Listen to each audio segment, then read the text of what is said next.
पाठ 28 गोदान। सोना 17वें साल में थी और इस साल उसका विवाह करना आवश्यक था। होरी तो 2 साल से इसी फिक्र में था, पर हाथ खाली होने से कोई काबू न चलता था। मगर इस साल जैसे भी हो उसका विवाह कर देना ही चाहिए, चाहे कर्ज लेना पड़े, चाहे खेत गिरवी रखने पड़े। और अकेले होरी की बात चलती तो 2 साल पहले ही विवाह हो गया होता। वह किफायत से काम करना चाहता था, पर धनिया कहती थी कि कितना ही हाथ बांधकर खर्च करो, 200-250 लग ही जाएंगे। जुनिया के आ जाने से बिरादरी में इन लोगों का स्थान कुछ हेठा हो गया था और बिना 100-200 दिए कोई कुलीन वर ना मिल सकता था। पिछले साल चैती में कुछ ना मिला था तो पंडित दाता दीन से आधा साझा, मगर पंडित जी ने बीज और मजदूरी का कुछ ऐसा ब्यौरा बताया कि होरी के हाथ 1/4 से ज्यादा अनाज ना लगा और लगान देना पड़ गया पूरा। ऊख और सन की फसल नष्ट हो गई। सन तो वर्षा अधिक होने और ऊख दीमक लग जाने के कारण। हाँ, इस साल की चैती अच्छी थी और ऊख भी खूब लगी हुई थी। विवाह के लिए गल्ला तो मौजूद था, 200 रुपए भी हाथ आ जाएं, तो कन्या ऋण से उसका उद्धार हो जाए। अगर गोबर 100 रुपए की मदद कर दे तो बाकी 100 रुपए होरी को आसानी से मिल जाएंगे। झिंगुरी सिंह और मंगरू साह दोनों ही सब कुछ नर्म पड़ गए थे। जब गोबर परदेश में कमा रहा है तो उनके रुपए मार न पड़ सकते हैं। एक दिन होरी ने गोबर के पास 2-3 दिन के लिए जाने का प्रस्ताव किया, मगर धनिया अभी तक गोबर के वह कठोर शब्द ना भूली थी। वह गोबर से 1 पैसा भी न लेना चाहती थी, किसी तरह भी नहीं। होरी ने झुंझला कर कहा, लेकिन काम कैसे चलेगा ये बता। धनिया सर हिलाकर बोली, मान लो गोबर परदेश न गया होता, तब तुम क्या करते, वही अब करो। होरी की जबान बंद हो गई। एक क्षण बाद बोला, मैं तुझसे पूछता हूं। धनिया ने जान बचाई, यह सोचना मर्दों का काम है। होरी के पास जवाब तैयार था। मान ले मैं ना होता, तू ही अकेली रहती, तब तू क्या करती, वह कर। धनिया ने तिरस्कार भरी आंखों से देखा।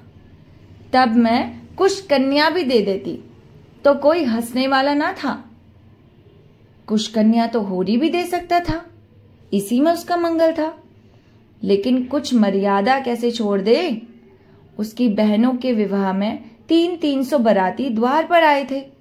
दहेज भी अच्छा ही दिया था। नाच तमाशा बाजा गाजा हाथी घोड़े सभी आए थे। आज भी बिरादरी में उसका नाम है, 10 गांव के आदमियों से उसका हेल मेल है। कुछ कन्या देकर वह किसे मुंह दिखाएगा, इससे तो मर जाना अच्छा है। और वह क्यों कुछ कन्या दे, पेड़ पालो है, जमीन है, थोड़ी सी साख भी है। अगर वह 1 बीघा भी बेच दे तो 100 रुपए मिल जाए। लेकिन किसान के लिए जमीन जान से ज्यादा प्यारी है, कुल मर्यादा से भी प्यारी है। और कुल 3 ही बीघे तो हैं उसके पास।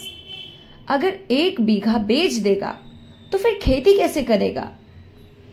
कई दिन इसी हेस बेस में गुजरे। होरी कुछ फैसला न कर सका। दशहरे की छुट्टियों के दिन थे। झिंगुरी, पटेश्वरी और नौखेराम तीनों ही सज्जनों के लड़के छुट्टियों में आए थे। तीनों अंग्रेजी पढ़ते थे और यद्यपि तीनों 20-20 साल के हो गए थे, अभी तक यूनिवर्सिटी जाने का नाम न लेते थे। एक क्लास में 2-2, 3-3 साल पढ़े रहते। तीनों की शादियां हो चुकी थी। पटेश्वरी के सपूत बिंदेसरी तो एक पुत्र के पिता भी हो चुके थे। तीनों दिन भर ताश खेलते, भांग पीते, छैला बने घूमते। वे दिन में कई बार होरे की द्वार की ओर ताकते हुए निकलते और कुछ ऐसा संयोग था कि जिस वक्त वे निकलते उसी वक्त सोना भी किसी न किसी काम से द्वार पर आ खड़ी होती। इन दिनों वह साड़ी पहनती थी जो गोबर उसके लिए लाया था। यह सब तमाशा देख देख कर होरी का खून सूखता जाता था, मानो उसकी खेती चौपट करने के लिए आकाश में ओले वाले पीले बादल उठे चले आते हों। एक दिन तीनों कुएं पर नहाने जा पहुंचे, जहां होरी ऊख सींचने के लिए पुल चला रहा था। सोना मूठ ले रही थी। होरी का खून आज खौल उठा। उसी सांझ वह दुलारी सहुआइन के पास गया। सोचा औरतों में दया होती है, शायद इसका दिल पसीज जाए और कम सूद पर रुपए दे दे। मगर दुलारी अपना ही रोना लेकर बैठी हुई थी। गांव में ऐसा कोई घर न था जिस पर उसके कुछ रुपए ना आते हो। यहां तक कि झिंगुरी सिंह पर भी उसके 20 रुपए आते थे, लेकिन देने का कोई नाम ना लेता था। बेचारी कहां से रुपए लाए। होड़ी ने गिर गिरा कर कहा, भाभी बड़ा पुण्य होगा, तुम रुपए ना दोगी, मेरे गले की फांसी खोल दोगी। चिंगुरी और पटेसरी मेरे खेतों पर दांत लगाए हुए हैं। मैं सोचता हूं बाप दादा की यही तो निशानी है। यह निकल गई तो जाऊंगा कहां। एक सपूत वह होता है कि घर की संपत्ति बढ़ाता है। मैं ऐसा कपूत हो जाऊं कि बाप दादों की कमाऊ पर झाड़ू फेंक दूं। दुलारी ने कसम खाई, होरी मैं ठाकुर जी के चरण छूकर कहती हूं कि इस समय मेरे पास कुछ नहीं है। जिसने लिया वह देता नहीं, तो मैं क्या करूं। तुम के गैर तो नहीं हो। सोना भी मेरी ही लड़की है, लेकिन तुम ही बताओ मैं क्या करूं। तुम्हारा ही भाई हीरा है। बैल के लिए 50 रुपए लिए, उसका तो कहीं पता ठिकाना नहीं। उसकी घर वाली से मांगो तो लड़ने को तैयार। शोभा भी देखने में बड़ा सीधा साधा है, लेकिन पैसा देना नहीं जानता। और असल बात तो यह है कि किसी के पास है ही नहीं, कहां से दे। सबकी दशा देखती हूं, इसी मारे सब्र कर जाती हूं। लोग किसी तरह पेट पाल रहे हैं, और क्या। खेती बाड़ी बेचने की मैं सलाह ना दूंगी, कुछ नहीं है, मरजात तो है। फिर कन्फुसियो में बोली, पटेसरी लाला का लौंडा तुम्हारे घर की ओर बड़ा चक्कर लगाया रहता है। तीनों का वही हाल है, इनसे चौकस रहना। यह शहरी हो गए, गांव का भाईचारा क्या समझे। लड़के गांव में भी हैं, मगर उनमें कुछ लिहाज है, कुछ अदब है, कुछ डर है। यह सब तो छुट्टे सांड है। मेरी कौशल्या ससुराल से आई थी। मैंने सभी के ढंग देखकर उसे ससुर के बुलाकर विदा कर दिया। कोई कहां तक पहरा दे। होरी ने मुस्कुराते देखकर उसे सरस ताड़ना के भाव से कहा, हंसोगे होरी तो मैं भी कुछ कह दूंगी। तुम क्या किसी से नटखट कम थे। दिन में 2500 बार किसी न किसी बहाने मेरी दुकान पर आया करते थे, मगर मैंने भी ताका नहीं। होरी ने मीठे प्रतिवाद से कहा, यह तो तुम झूठ बोलती हो भाभी, बिना कुछ रस पाए थोड़ी ही आता था। चिड़िया एक बार परच जाती है, तभी दूसरी बार आंगन में आती है। चल झूठे, आंखों से ताकती रही हो, लेकिन तुम्हारा मन तो ताकता ही था, बल्कि बुलाता था। अच्छा रहने दो, बड़े आए अंतर्जामी बनके। तुम्हें बार बार मंडराते देख के मुझे दया आ जाती थी, नहीं तुम कोई ऐसे बाके जवान न थे। हुसैनी एक पैसे का नमक लेने आ गया और यह परिहास बंद हो गया। हुसैनी नमक लेकर चला गया तो दुलारी ने फिर कहा, गोबर के पास क्यों नहीं चले जाते, देखते भी आओगे और शायद कुछ मिल भी जाए। होरी निराश मन से बोला, वह कुछ ना देगा। लड़के 4 पैसे कमाने लगते हैं तो उनकी आंखें फिर जाती हैं। मैं तो बेहयाई करने को तैयार था, लेकिन धनिया नहीं मानती। उसकी मर्जी बिना चले जाऊं तो घर में रहना अपाड़ कर दे। उसका स्वभाव तो जानती हो। दुलारी ने कटाक्ष करके कहा, तुम तो मेहरिया के जैसे गुलाम हो गए हो।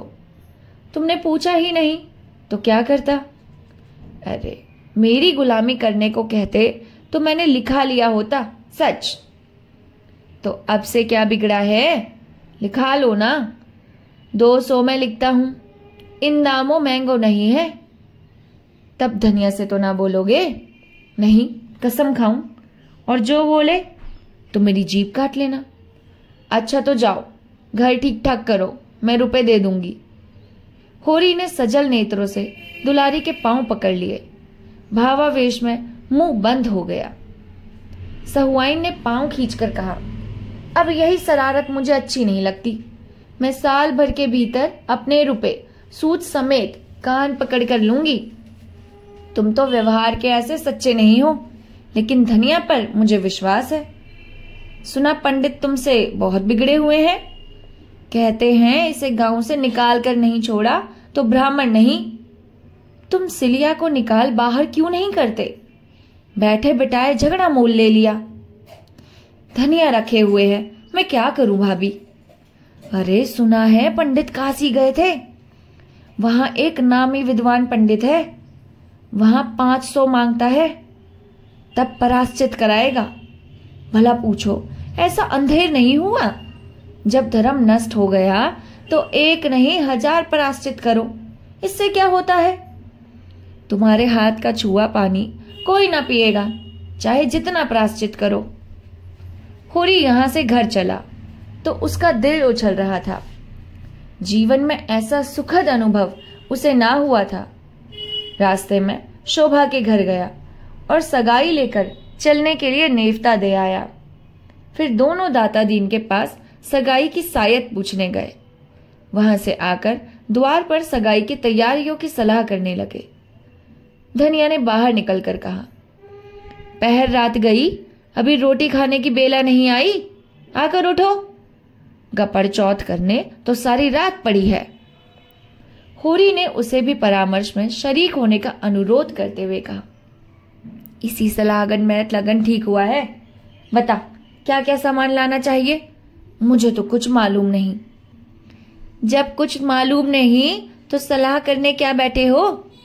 रुपए पैसे का डौल भी हुआ तो मन की मिठाई खा रहे हो। होरी ने गर्व से कहा, तुझे इससे क्या मतलब? तू इतना बता दे क्या क्या सामान लाना है।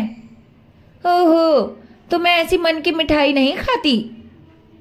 अरे तू इतना बता दे, हमारी बहनों के ब्याह में क्या क्या सामान आया था? पहले ये बता दो, रुपए मिल गए? हाँ मिल गए। क्या नहीं भांग खाई हो? तो पहले चक्कर खा लो, फिर सलाह करेंगे। मगर जब उसने सुना कि दुलारी से बातचीत हुई है तो नाक सिकोड़ कर बोली, उससे रुपए लेकर आज तक कोई उतरन हुआ है? चुड़ैल कितना कसकर सूद लेती है, लेकिन करता क्या, दूसरा कौन देता है? ये क्यों नहीं कहते कि इसी बहाने 2 गाल हंसने बोलने गया था, बूढ़े हो गए हो पर ये बान ना गई। अरे तू तो धनिया कभी कभी बच्चों की सी बातें करने लगती है। मेरे जैसे फटे हालों से वह हंस बोलेगी, सीधे मुंह बात तो करती नहीं। हाँ हाँ, तुम जैसों को छोड़कर उसके पास और जाएगा ही कौन? उसके द्वार पर अच्छे अच्छे नाक रगड़ते हैं धनिया, तू क्या जाने, उसके पास लक्ष्मी है। उसने जरा सी हामी भर दी, तुम चारों ओर खुशखबरी लेकर दौड़े। हामी नहीं भर दी, पक्का वादा किया है। होरी रोटी खाने लगा और शोभा अपने घर चला गया तो सोना सिलिया के साथ बाहर निकली। वह द्वार पर खड़ी सारी बातें सुन रही थी। उसकी सगाई के लिए 200 रुपए दुलारी से उधार लिए जा रहे हैं।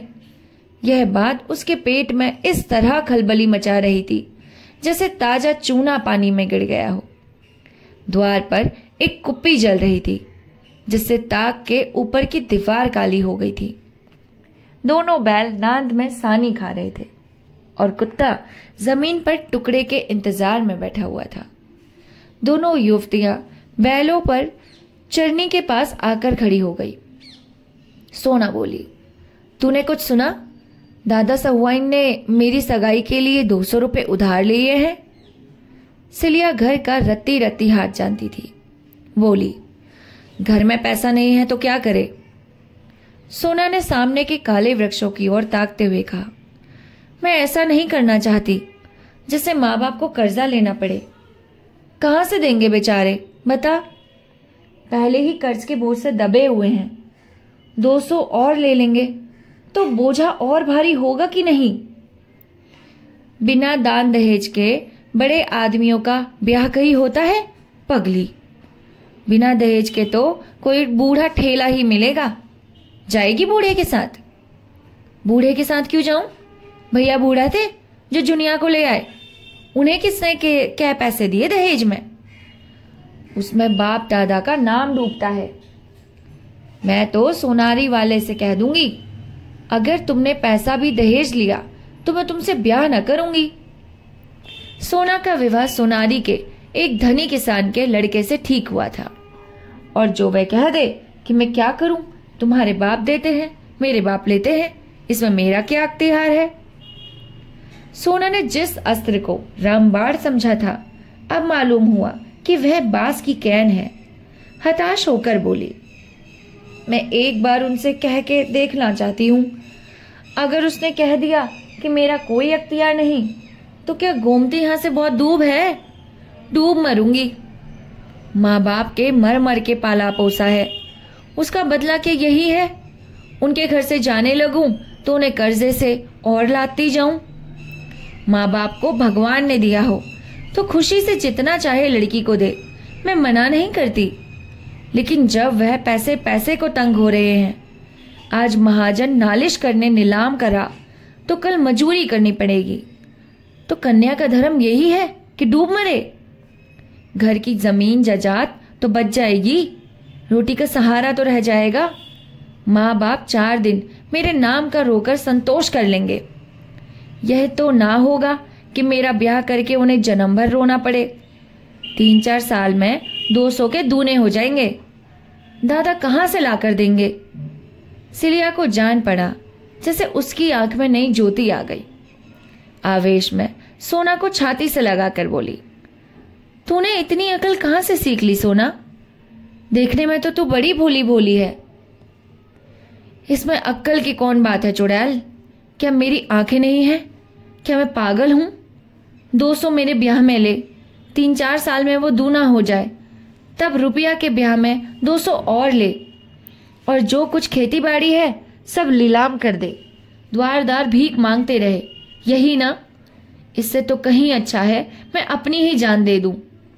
मुंह अंधेरे सोनारी चले जाना और उसे बुला लाना। मगर नहीं, बुलाने का काम नहीं, मुझे उससे बोलते ला जाएगी। तू ही मेरा ये संदेश कह देना। देख क्या जवाब देते हैं। कौन दूर है? नदी के उस पार ही तो है। कभी कभी ढोर लेकर इधर आ जाता है। एक बार उसकी भैंस मेरे खेत में पड़ गई थी तो मैंने उसे बहुत गालियां दी थी। हाथ जोड़ने लगा।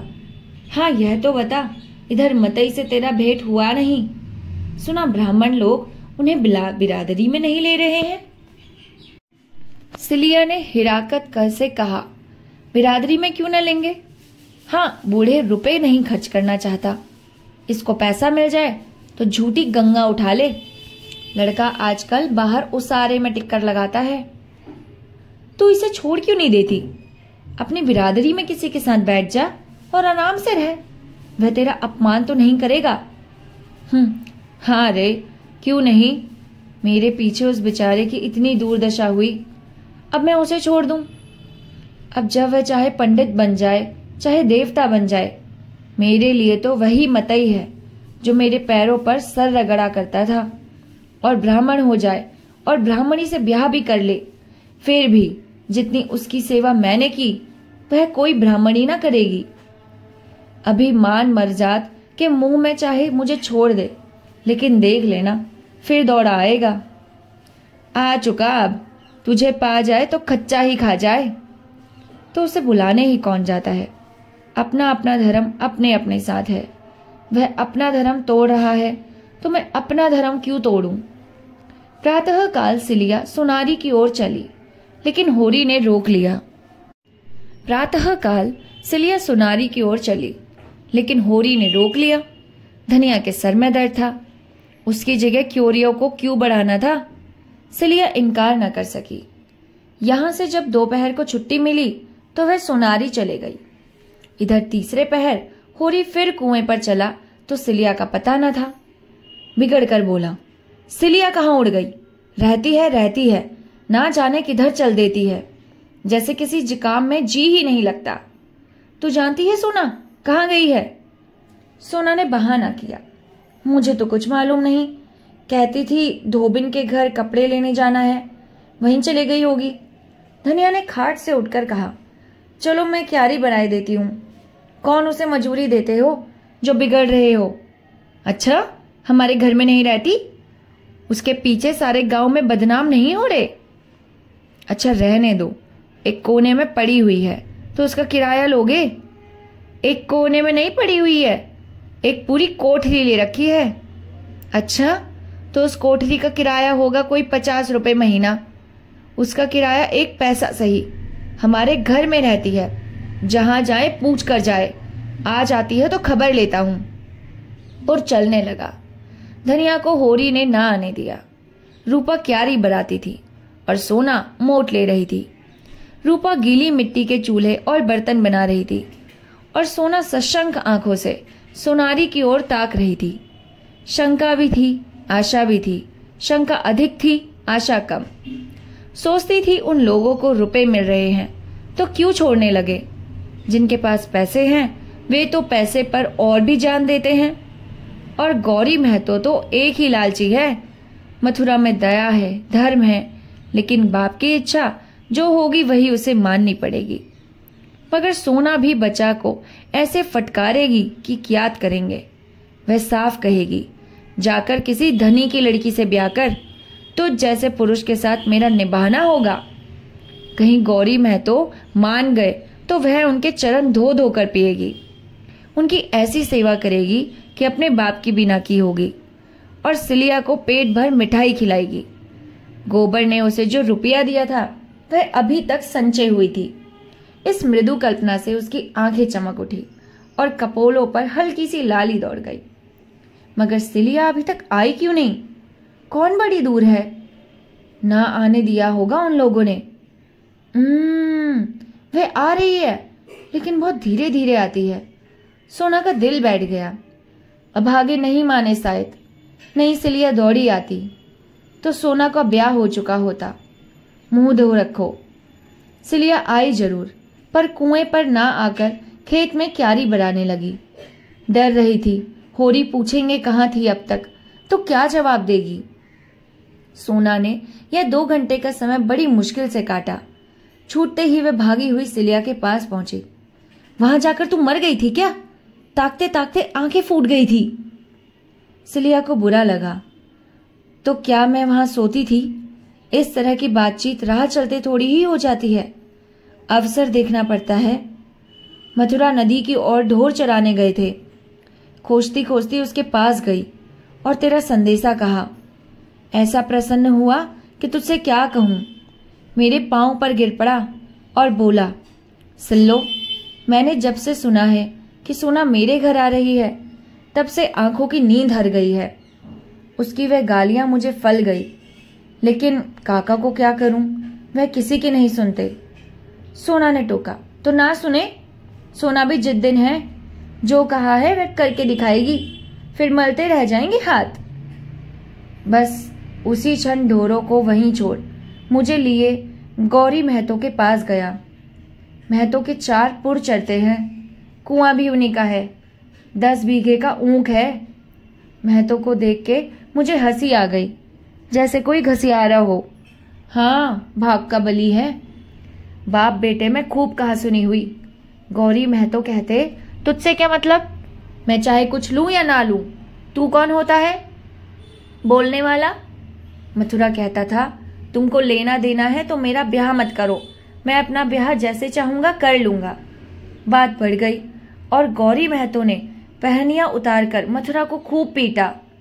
दूसरा कोई लड़का इतनी मार खाकर बिगड़ खड़ा होता, मथुरा एक घूसा भी जमा देता तो महतो फिर ना उठते। मगर बेचारा 50 जूते खाकर भी कुछ ना बोला। आंखों में आंसू भरे मेरी और गरीबों की तरह ताकता हुआ चला गया। तब महतो मुझ पर बिगड़ने लगे, सैकड़ों गालियां दी, मगर मैं क्यों सुनने लगी थी? मुझे उनका डर था। मैंने साफ कह दिया, महतो 200-300 कोई भारी भरकम नहीं है, और होरी महतो इतने में बिक ना जाएंगे, ना तुम ही धनवान हो जाओगे। वह सब धन दास तमाशे में ही उड़ जाएगा। हाँ, ऐसी बहू ना मिलेगी। सोना ने सज्जल नेत्रों से पहुंचा। मैं तो इतनी ही बात पर उन्हें मारने लगे। सिलिया ने यह बात छुपा रखी थी। ऐसी अपमान की बात सोना के कानों में ना डालनी चाहती थी, पर यह प्रश्न सुनकर संयम न रह चुकी। बोली, अरे वही गोबर भैया वाली बात थी। महतो ने कहा, आदमी जूठा तभी खाता है जब मीठा हो, कलंक चांदी से ही धुलता है। इस पर मथुरा ने बोला, काका कौन घर कलंक से बचा हुआ है? हाँ, किसी का खुल गया, किसी का छुपा हुआ है। गौरी महतो भी पहले एक चमारन से फंसे थे, उससे 2 लड़के भी हैं। मथुरा के मुंह से इतना निकला था कि डोकरे पर जैसे भूत सवार हो गया। जितना लालची है उतना क्रोधी भी है, बिना लिए नहीं मानेगा। दोनों घर चली। सोना के सर पर चर्चा, रस्सा, जुए का भारी बोझ था। इसी समय वह फूले से भी हल्का लग रहा था। उसके अंतस्तल में जैसे आनंद और स्फूर्ति का सोता खुल गया हो।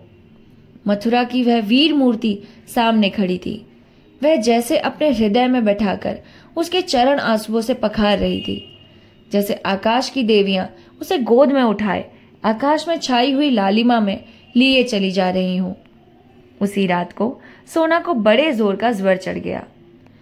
तीसरे दिन गौरी महतो ने नाई के हाथ पत्र भेजा। सरस्वती श्री सर्वोपमा जोग हरि श्री महतो को गौरी राम का राम राम बाजना।